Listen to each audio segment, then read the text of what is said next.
Hello बच्चों, welcome to my channel math junction में आपका स्वागत है। मैं आपका एसके सर। हम लोग की पीवाईक्यू बीपीएससी के क्वेश्चन सॉल्व किए जा रहे हैं, वीडियो सॉल्व किए जा रहे हैं। तीन क्वेश्चनों की हमारी सीरीज चल रही है। मैं छोटे वीडियो आपके लिए बना रहा हूं जो इजीली आप लोग समझने के लिए और देखने के लिए आसानी होती है। तो 3 क्वेश्चन हमारे पास रहते हैं जो बीपीएससी में आए हुए रहते हैं। उन क्वेश्चन को हम लोग क्या करते हैं, सॉल्व करने का प्रयास करते हैं और मैं कोशिश करता हूँ आपको अच्छे से ये सारे क्वेश्चन समझा सकूँ। प्रयास पूरा यही रहता है। अगर फिर भी किसी क्वेश्चन में आपको डाउट होता है, समझने में प्रॉब्लम होती है, तो प्लीज़ कमेंट करिए हमारे वीडियो में और बताइए किस क्वेश्चन में आपको प्रॉब्लम हो रही है, जिससे मैं उसको अगेन नए तरीके से नए वीडियो के थ्रू आपको समझाने का कोशिश कर सकूं। तो चलिए ज़्यादा समय लॉस ना करते हुए हम लोग अपने क्वेश्चन की ओर चलते हैं। हमारा फर्स्ट क्वेश्चन आपको स्क्रीन पर दिख रहा होगा और मैं क्वेश्चन को पढ़ देता हूँ। फर्स्ट क्वेश्चन लिखा हुआ है समीकरण नोट 2x + 3y = 77। यानी फर्स्ट हमारे पास क्वेश्चन है 2x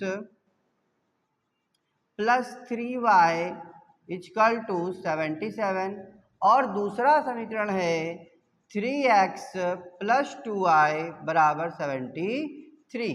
ये दो समीकरण दिए गए हैं और हमसे पूछ रहा है कि कौन संतुष्ट करने वाले x और y के मान क्रमशः हैं।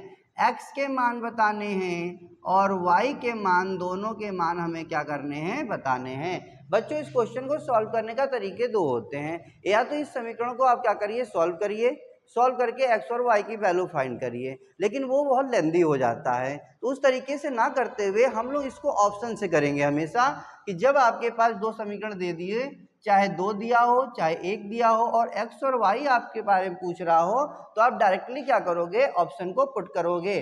जैसे फर्स्ट ऑप्शन आपके पास लिखा हुआ है, फर्स्ट ऑप्शन में लिखा है 12 और 18।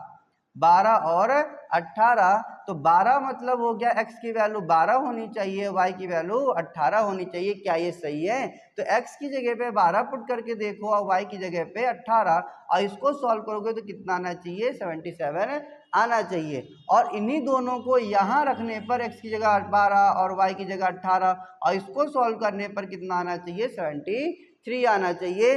दोनों कंडीशनों में ये वैल्यू क्या होनी चाहिए, आपकी सॉल्व होनी चाहिए। चलिए बच्चों हम कोशिश करते हैं। मान लीजिए आप रखते हैं 12, तो 12 को 2 में गुणा करना पड़ेगा। 2 गुणे हो जाएगा 12 और 3 गुणे हो जाएगा 18। अब इसको जब आप सॉल्व करोगे, 12 दूनी हुआ 24 और 18 दूनी हुआ 18 क्या कितना हो गया, 54 हो गया। क्या जोड़ने पे 77 बनेगा? नहीं बनने वाला। क्यों? 4 में 4 जोड़ोगे तो 8, 5 में 2 जोड़ोगे तो 7, ही कितना बन गया, 78 बन गया। यानी ऑप्शन ए सही नहीं है। इसी तरह ऑप्शन बी को आप पुट करोगे। ऑप्शन बी आपके पास है 11 और 19, यानी 2 की यानी 11 है और दूसरा कितना है हमारे पास, 19 है। अगर हम 11 यहाँ रखेंगे तो 2 गुणे 11 करना पड़ेगा और प्लस 3 गुणे 19 करना पड़ेगा। 11 दूनी होता है 22 और 19 दिना होता है 19 दिना होता है 57। जोड़ोगे तो ये 9 हो गया, 5 2 7 79 हो गया। यानी बी भी सही नहीं है। ऑप्शन नंबर सी हम पुट करेंगे। तो ऑप्शन नंबर सी अगर पुट करते हो आप तो 2 गुणे कितना पुट करना पड़ेगा, जो क्योंकि ऑप्शन नंबर जो सी है वो 13 और कितना लिखा हुआ है, 17 लिखा हुआ है। तो 13 पुट करोगे तो 2 गुणे बन जाएगा 13 और यहाँ y की जगह 17 पुट करोगे, 17 गुणे बन जाएगा 3 और इसको जोड़ोगे 13 दूनी हो गया 26 और 17 तय कितना हो गया, 51 हो गया और जोड़ोगे तो ये कितना आ जाएगा, 77 आ जाएगा।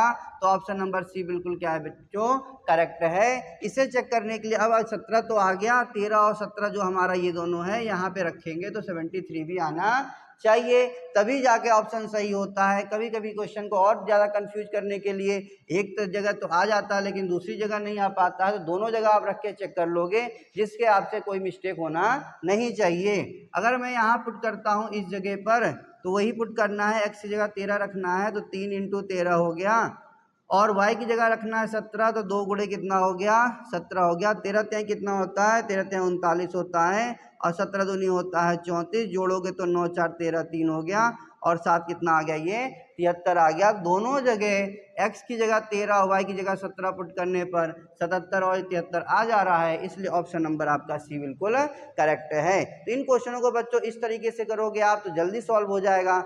समीकरण बना के इसको सॉल्व करोगे तो आपको समय लगेगा। तो इसलिए आप लोग हमेशा जब भी इस तरह के क्वेश्चन आए, एक्स और वाई की वैल्यू आपसे पूछे तो डायरेक्ट रख कर ही आप सॉल्व कर लीजिएगा, तो वो आपके लिए बहुत बेटर होगा।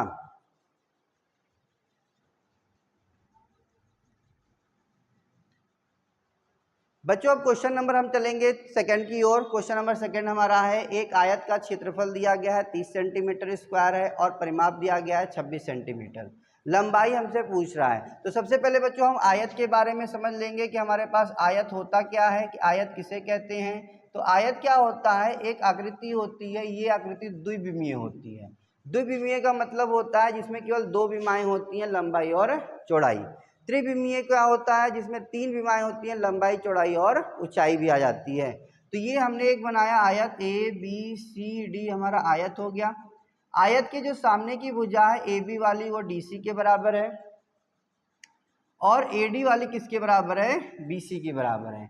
इनके जो ये ए को सी से जब मिलाते हैं इसको कहते हैं विकर्ण, और बी को डी मिलाएंगे इसको भी क्या कहते हैं, विकर्ण कहते हैं। ये विकर्ण आपस में एक दूसरे को समद्विभाजित करते हैं।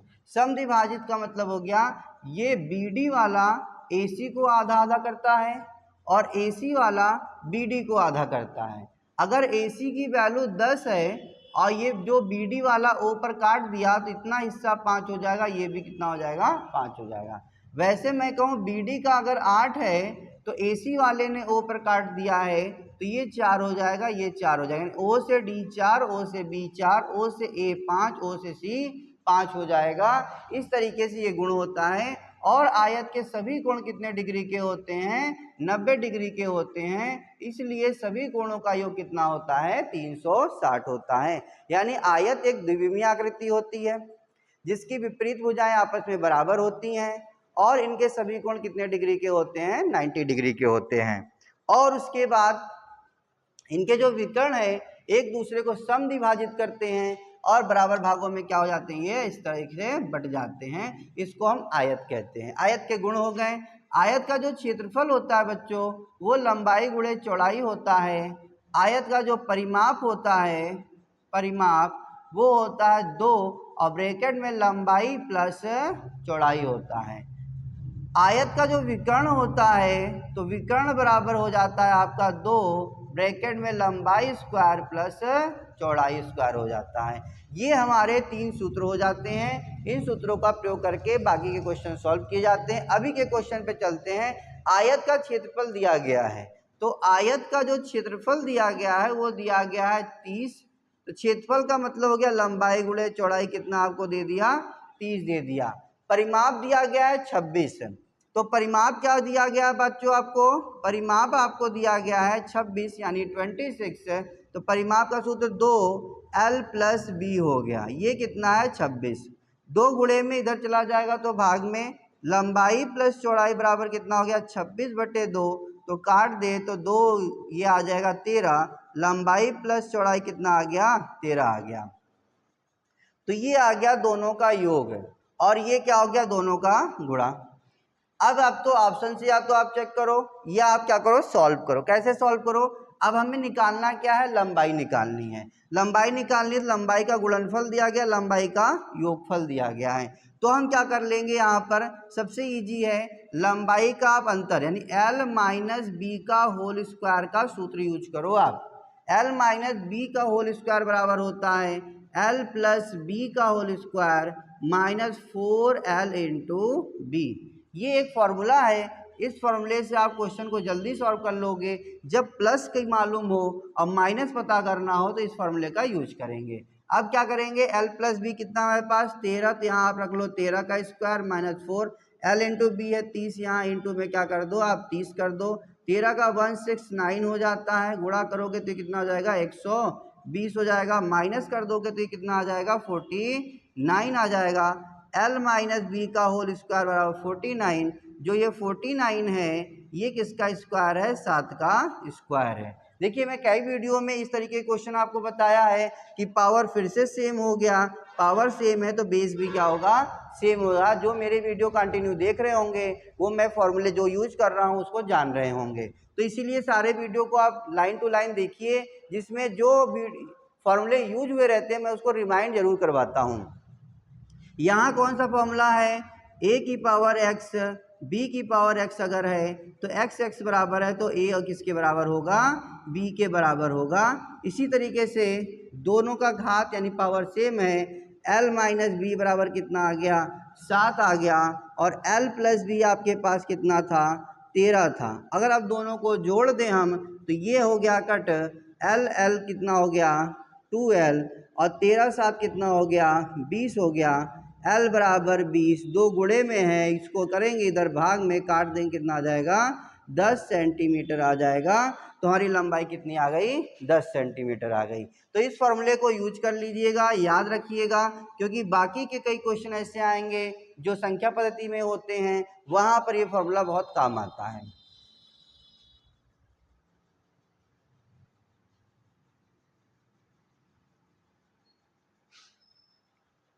बच्चों अब थर्ड क्वेश्चन की ओर चलेंगे। थर्ड क्वेश्चन हमारा क्या कहता है, एक समचतुर्भुज के विकर्णों की लंबाई 2a और 2b है, इनका परिमाप बताइए। समचतुर्भुज की बात कर रहा है। समचतुर्भुज में क्या होती हैं, चारों भुजाएं बराबर होती हैं, ये सभी भुजाएं बराबर होती हैं, इनके विकर्ण भी क्या होते हैं बराबर होते हैं, ए बी सी डी। तो इनकी जो ए बी है, बी सी है, सी डी है, डी है, सभी भुजाएं बराबर, इनके विकर्ण भी बराबर, ए सी किसके बराबर डी बी के बराबर, और ये विकर्ण एक दूसरे को समद्विभाजित करते हैं। जिस तरीके से आपके आयत में समद्विभाजित करते हैं यानी बराबर भागों में बांट देते हैं एक दूसरे को, वैसे ही समचतुर्भुज में भी एक दूसरे को बांट देते हैं। लेकिन बच्चों इसमें एक और कंडीशन आ जाता है, ये एक दूसरे के बीच कितने डिग्री कोण बनाते हैं 90 डिग्री का ये कोण बनाते हैं। सारे कोण कितने डिग्री के बन जाते हैं 90 डिग्री के बन जाते हैं। अब बच्चों इसका विकर्ण की लंबाई दिया गया है, AC आपको दिया गया है AC बराबर 2a और BD बराबर आपको दिया गया है 2b। अब अगर बच्चों ये काट रहा है, मान लेते हैं ये O बिंदु पर काट रहा है, तो ये हिस्सा A हो गया, ये ऊपर का हिस्सा ये भी A हो गया, ये जो O से D है ये B हो गया, O से B ये भी क्या हो गया B हो गया। तो बच्चों यहाँ पे एक त्रिभुज बन गया, कौन सा त्रिभुज ओ बी सी, ये त्रिभुज देखिए कौन सा त्रिभुज बना 90 डिग्री का यानी समकोण त्रिभुज बना। समकोण त्रिभुज में क्या यूज होता है, पाइथागोरस प्रमेय यूज होता है। लेकिन उससे पहले बच्चों हम लोग कुछ समचतुर्भुज के बारे में और एक्स्ट्रा जान लेते हैं कि समचतुर्भुज का जो क्षेत्रफल होता है 1/2 d1 into d2। d1 d2 क्या है बच्चों विकर्ण है, यानी इनके विकर्णों का गुणनफल 1/2 पहला विकर्ण गुणे दूसरा विकर्ण। एक और क्षेत्रफल का फॉर्मूला होता है बच्चों आधार गुणे ऊंचाई, आधार कितनी है इसकी और ऊंचाई कितनी है। तीसरा भी क्षेत्रफल का फॉर्मूला होता है, वो होता है आपका क्या भुजा का स्क्वायर, जो भी इसका भुजा होगा उसका स्क्वायर इंटू साइन अल्फा हो जाता है। अब ये साइन अल्फा क्या है, अल्फा का मतलब हो गया आसन्न कोण। आसन्न कोण क्या होता है, जो एक ही भुजा पर बने हों, जैसे ये भुजा ए का, ये दोनों एक दूसरे क्या हैं आसन्न कोण हैं। सम्मुख कोण क्या होते हैं, बिल्कुल सामने के विपरीत कोण क्या होते हैं सम्मुख कोण होते हैं। अगर आप यहाँ पे ए पर खड़े हो तो आपका आसन्न कोण बी होगा या आसन्न कोण क्या होगा डी होगा। अगर आप बी पर हो तो आपका आसन्न कोण सी होगा और क्या होगा ए होगा। लेकिन अगर बी पे हो, मैं विपरीत कोण पूछूं आपसे, सम्मुख कोण पूछूं तो कौन सा होगा डी होगा। तो ये आसन्न कोण है। तो क्षेत्रफल के 3 फॉर्मूले हैं जो आपको याद रखने होंगे, जिससे जल्दी क्वेश्चन आपके सॉल्व होंगे। फिर बच्चों परिमाप की बात करते हैं। तो परिमाप बराबर होता है 4 गुणे भुजा होता है, जो इसका 4 गुणे क्या हो जाता है भुजा हो जाता है। तो ये क्या हो गया आपका परिमाप हो गया। अब ये हमने आपको बता दिया समचतुर्भुज के बारे में। क्वेश्चन से चलते हैं, हमको परिमाप ही निकालना था। तो परिमाप 4 गुणे भुजा, क्या भुजा आपको मालूम थी, नहीं, मुझे विकर्णों की लंबाइयां मालूम थी। एक लंबाई 2a था, दूसरी लंबाई 2b था। जब ये विकर्ण को मैंने बनाया तो ये विकर्ण एक दूसरे को क्या कर दिए समद्विभाजित कर दिए, आधे आधे भागों में बांट दिए। ए से लेकर सी तक था 2a, लेकिन जब ये BD ने इसको O पर काटा तो O से A हो गया A, O से C हो गया आपका A। इसी तरह OB हो गया B, OB OC OD हो गया आपका B। अब मैं इस त्रिभुज को अलग से अगर बना दूं, इस तरीके से मैं अलग से बना दूं, ये O था, यहाँ समकोण त्रिभुज था, यहाँ B था, यहाँ क्या था C था। अब OB जो था वो B था, OC आपका A था। अब ये जो AB है, AB क्या है आपका समचतुर्भुज की भुजा है। तो यहाँ कौन सा प्रमेय लगाएंगे पाइथागोरस प्रमेय।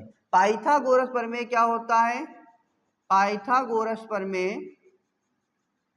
प्रमेय पाइथागोरस प्रमेय में ये जो 90 डिग्री का है, इसके सामने की भुजा को हम कहते हैं कर्ण, फिर एक को बोलते हैं आधार और दूसरे को बोलते हैं लंब। 3 चीजें होती हैं, लेकिन 90 डिग्री के सामने की भुजा फिक्स होती है, उसे हम कर्ण कहते हैं। फॉर्मूला कहता है आपका कर्ण का स्क्वायर बराबर या कर्ण बराबर अंडर रूट लंबाई का स्क्वायर प्लस आधार का स्क्वायर, लंब स्क्वायर प्लस आधार स्क्वायर। लंब आपके पास कितना है a, तो a स्क्वायर, आधार कितना है b, हो गया b स्क्वायर। ये क्या आ गया आपका कर्ण आ गया। कर्ण का मतलब हो गया BC आ गया। BC कितना आ गया under root a square plus b square. ये BC है क्या? BC समचतुर्भुज की भुजा ही तो है और इसकी सारी भुजाएं बराबर हैं। BC अगर root a square plus b square है तो AB भी होगा under root a square plus b square, CD भी होगा under root a square plus b square और AD भी होगा a square plus b square root में। अब मुझे निकालना है परिमाप। तो परिमाप बराबर आपका सूत्र हमने लिखा 4 इंटू भुजा, तो 4 इंटू हो गया, भुजा आपके पास कितनी आ गई है root a square plus b square आ गई है। बच्चों ऑप्शन नंबर कौन सा आपको दिख रहा है इस तरीके का? ऑप्शन नंबर सी बिल्कुल करेक्ट है। तो इन क्वेश्चनों को बच्चों आप अच्छे से सॉल्व करिए, क्योंकि ये PYQ होते हैं। PYQ क्वेश्चन से आइडियाज मिलते हैं कि हमारे क्वेश्चन किस तरीके से आते हैं और किस तरह से उनका प्रिपरेशन करना है। फॉर्मूले को जरूर कॉपी में लिखते रहिएगा और ध्यान से पढ़ते रहिएगा। हमारे वीडियो को प्लीज़ लाइक और शेयर जरूर करिएगा। थैंक